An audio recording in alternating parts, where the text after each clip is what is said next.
मराठी राजकीय वर्तुळातून संजय राऊत यांनी देवेंद्र फडणवीस यांचा विरोधकांना ठोकून काढा या वक्तव्याचा समाचार घेतलाय।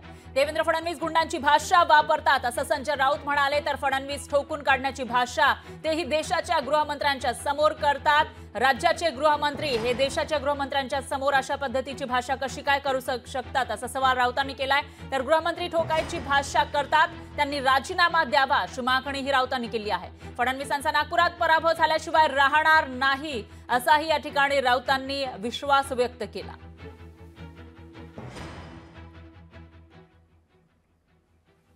आज तुम्हाला परवानगी देतो, ज्याला बॅटिंग करायची आहे बॅटिंग करा,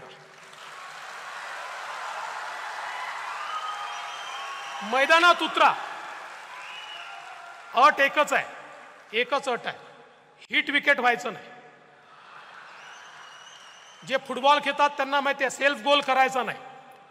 काही लोक बोलायला उतरले की समोरच्यावर बोलायच्या ऐवजी आपल्यावरच बोलून जातात।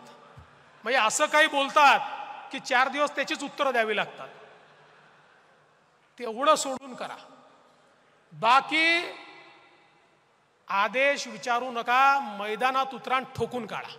काल गृहमंत्र्यांसमोर देवेंद्र फडणवीस कोणत्या प्रकारची भाषा वापरत होते गृहमंत्री, की महाविकास आघाडीच्या लोकांना ठोकून काढा।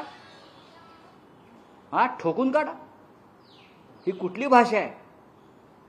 एका गुंडाची भाषा तुम्ही वापरताय गृहमंत्री।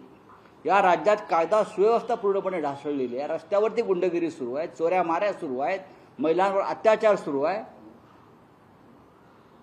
आणि आपण म्हणताय महाविकास म्हणजे इतका पराभव तुमचा आरपार गेलाय। देवेंद्र फडणवीसांचा विधानसभेत पराभव झाल्याशिवाय राहणार नाही अमित शहानी, आणि देवेंद्र फडणवीस यांनी गृहमंत्रीपदाचा राजीनामा द्यावा आणि भाषा करून दाखवावी ठोकशाहीची। मग ठोकशाही काय आहे हे महाराष्ट्र तुम्हाला दाखवेल। लोकशाही मराठी ऐका, पहा, जागरूक रहा।